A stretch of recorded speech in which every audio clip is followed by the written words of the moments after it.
Hey book lovers, I'm Elise, and today we're going to do a rare video for me, and that's my March TBR.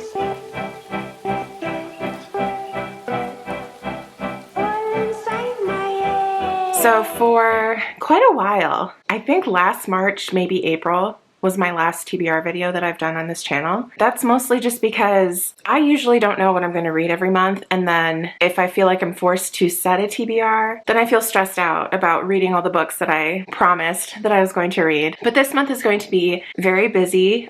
There's so many readathons going on this month, and there are actually 3 events that I'm co-hosting this month, so I wanted to talk about all the books that I plan on reading for those. But firstly, I have some news. I'm engaged! I'm super excited. The boys are super excited. We're gonna be planning a wedding. Anyways, that's my good news. Let's get into the books. The first book on my list is The Assassin's Blade by Sarah J. Maas. I am reading through the Throne of Glass series for the first time ever, and I am reading them in the order that Sarah J. Maas herself said to read them in. I started with Throne of Glass, and then I read Crown of Midnight.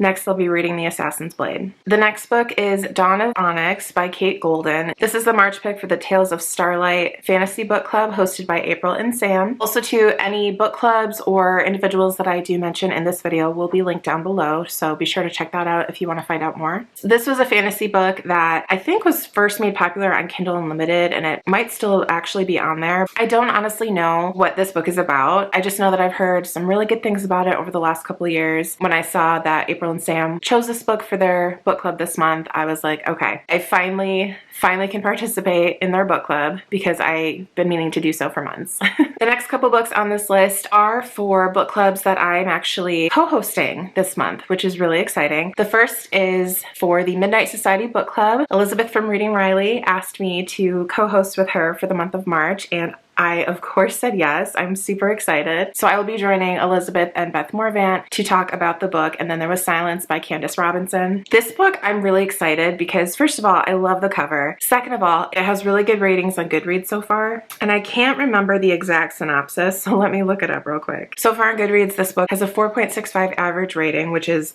amazing, and it is listed as an adult horror. Sadie Hawkins wants nothing more than to find success as a screenplay writer, but when she discovers the love of her life hanging from their bedroom ceiling, Sadie gives up on her dreams until she receives an unexpected gift. Sadie has become the sole owner of the cabin in the woods she always adored, a secluded place where she can resurrect her dreams and drown her sorrows, yet the woods are not the same. The days are still and lifeless, the shadows seem to follow Sadie, and the air holds the scent of her dead husband. As the days go by, Sadie will either have to accept that her sanity is in jeopardy or uncover the mysteries hidden deep within the past. Mysteries more terrifying than she ever imagined. This book just sounds so good. I'm so excited to discuss it with Elizabeth and Beth, and the live show for this is going to be on March 30th over on Elizabeth's channel. The next book club that I will be co-hosting this month is Rachel's book club, No Body, No Crime, and Rachel was previously Happy Go Lovely Sleeves, and she has recently rebranded to the Bestie Book Sleeve. The book we're going to be reading this month is No One Can Know by Kate Alice Marshall. I've never read a Kate Alice Marshall before, so I'm very excited about that. And this book, it says 14 years ago, the Palmer sisters, Emma, Julia, and Daphne left their home in Arden Hills and never returned. But when Emma discovers she's pregnant and her husband loses his job, she has no option but to return to the house that she and her estranged sisters still own, and where their parents were murdered. Emma has never told anyone what she saw the night her parents died, even when she became the prime suspect. But her presence in the house threatens to uncover secrets that have stayed hidden for years, and the sisters are drawn together once again. As they face their memories of the past, rivalries restart, connections are forged, and for the first time, Emma starts to ask questions about what really happened that night. The more Emma learns, the more riddles emerge, and Emma begins to wonder just what her siblings will do to keep the past buried, and whether she did the right thing staying quiet about what was whispered that night.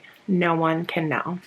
I'm so excited to be joining Rachel over at her book club this month. We will be doing live reading sprints tonight, March 1st, 7 p.m. Eastern Standard Time, and then also March 22nd, I believe. Again, I will link Rachel's book club down below, so be sure to check that out to get the most accurate, up-to-date information. The next thing that I will be participating in this month is, actually, technically this is for April, but we're going to be reading it in March, and that is Gwen's podcast, Talk Bookish to Me. She asked me to join her in talking about Murder Road by Simone St. James. I don't have my copy yet. I did just get it from Book of the Month, so that will actually be here later this week.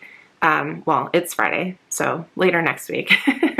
So yeah, I'm really excited to read this with her and discuss the book. This episode will air on her podcast sometime in April. And as far as the book goes, I am nervous because Simone St. James, her book premises usually sound amazing to me, but literally every time that I've tried to read her books, I'm let down. It's like they don't go where I want them to. I'm holding out hope, but at the same time, I'm trying not to get my hopes too high. All right, and I do know that this book takes place in Michigan, so I'm excited about that because if you don't know, I live in Michigan. And this book actually is not technically out yet. It does come out March 5th. A young couple finds themselves haunted by a string of gruesome murders committed along an old deserted road in this terrifying new novel. July 1995. April and Eddie have taken a wrong turn. They're looking for the small resort town where they plan to spend their honeymoon. When they spot what appears to be a lone hitchhiker along the deserted road, they stop to help. Don't do that. But not long after the hitchhiker gets into their car, they see the blood seeping from her jacket. Ooh, it's a female hitchhiker. Okay. Maybe, okay. I could see that. It's a girl walking along a deserted road late at night. I mean, I personally wouldn't because I'm a scaredy cat. I've heard too many stories, read too many horror books, seen too many movies. I couldn't do it. I might call the police, be like, hey, there's a girl, it looks like she needs help, but I couldn't stop. When the hitchhiker dies at the local hospital, April and Eddie find themselves in the crosshairs of the Cold Lake Falls police. Unexplained murders have been happening along Atticus Lane for years, and the cops finally have two witnesses who easily become their only suspects. As April and Eddie start to dig into the history of the town and that horrible stretch of road to clear their names, they soon learn that there is something supernatural at work. Something that could not only tear the town and its dark secrets apart, but April and Eddie down with it all. I definitely read somewhere that this book took place in Michigan, but the synopsis did not mention that at all. I'm fairly certain that I read that somewhere. The next two things are readathons that I plan on participating in this month. The first of which is the Backlist Readathon hosted by Jackie Wheeler and her co-host Beth Morvan. This readathon takes place March 8th, which is my birthday, through the 15th, so that entire week. There are 5 prompts and 1 bonus prompt, and I've chosen 3 different books to cover all of those prompts. The first is a book that was hyped on social media. Oh, and these are supposed to be, backlisted books. So for me personally, if the book was published a year or more ago, I consider it a backlist, which would include some 2023 releases. The first prompt is a book that was hyped on social media. And for that one, I am choosing Project Hail Mary by Andy Weir. I've had this book for a while, and I've almost always heard really good things about it. And I know, especially last year, like people's best books of 2023, this was on so many people's lists. It takes place in space. There's a guy, he wakes up and he is completely alone. He doesn't know what happened, so I think we're following along with him to figure out why he's there, what he has to do, and why he's the only one. And I have heard that the audiobook is amazing with this, which I do have on Audible, so I'm excited to do it like a tandem physical audio read. The next prompt is a book with even number pages, and for that I will be doubling up on Dawn of Onyx by Kate Golden. According to Goodreads, this book has 432 pages. Prompt number 3 is a book that was a Goodreads winner or nominee. So for that one, I am choosing Emily Wilde's Encyclopedia of Fairies, which was published in January of 2023. So it's been out for more than a year. I consider it a backlist. I don't know 100% the synopsis of this book, but I have heard it is like a grumpy fantasy. It was on so many people's best books of the year last year. I have high hopes that I'm going to enjoy it because I have yet to read a 5-star book this year. I'm putting a lot of pressure on that one. Speaking of which, the next prompt is a book that is a 5-star prediction, and I'm doubling up on that prompt with Project Hail Mary, just because of everything that I've heard about this one, the fact that it is sci-fi, takes place in space, which I adore. I'm really anticipating that this is going to be 5 stars. And also for Project Hail Mary, prompt number 5 is the highest rated book on your TBR. I went on my Goodreads list of all the books that I have on my to be read list and organized it by average rating, and I excluded any book that was a new release or part of a series. This was it. The average rating on this one is 4.51. And then the bonus prompt for this readathon is a book that you've borrowed multiple times and have yet to read. And I'm going to double up again on Emily Wilde's Encyclopedia of Fairies. I did borrow this from the library a few weeks ago. Didn't get to it, put it back, went back on the wait list. And actually just this morning I got my notification that it is ready for me. So hopefully this time I'll actually get to it. Alrighty. The last readathon that I will be trying to participate in this month is the Bows and Books Readathon. This readathon was created by Summer of Seasons Readings, and she's going to be joined by Jessie of Reading with Jess, Jordan of Sorry Book Solid, Gwen of Gwendolyn Kensinger, and Keisha of A Book Like You. This is such a cute, fun, girly readathon, and I'm really excited. There are, let's see, I think there are 3 prompts. The first of which is a book with a bow or a ribbon on the cover. My copy of Trust of the Emerald Sea does not have a bow or a ribbon, but when I was looking on Goodreads, this one does.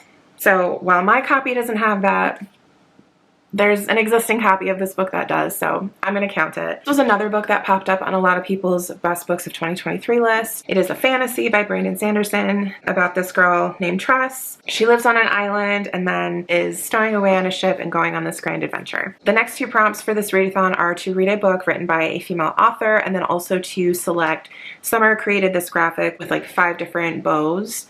And you're supposed to pick the bow that you want, and then on the next slide it gives you a prompt based on the bow that you picked. So I picked this really cute green bow and the prompt was historical fiction. So for both of those last 2 prompts, written by a female author and historical fiction, I'm going to be reading The Women by Kristen Hanna. This book focuses on the women, specifically the nurses I believe, that were part of the Vietnam War. So it's been a while since I've read. Actually it hasn't been that long. I keep forgetting about The Four Winds, probably just because I didn't like it. Usually I do rate Kristen Hanna 5 stars, and I've heard amazing things about this book, so I'm very excited. Okay, those are all the books that I plan on reading in the month of March. There's 10 books. And honestly, at least 4 of them have a pretty high likelihood of me rating them. If not 5, then definitely 4 stars. So I'm hoping that March is going to be an amazing month. I'm participating in so many book clubs this month, whether I'm just joining everybody in reading or I'm co-hosting. So I'm really excited about that. My birthday is this month, which is exciting. It's going to be a great month. Thank you so much for joining me today. If you are also participating in any of these book clubs, let me know in the comments below. And for the readathons,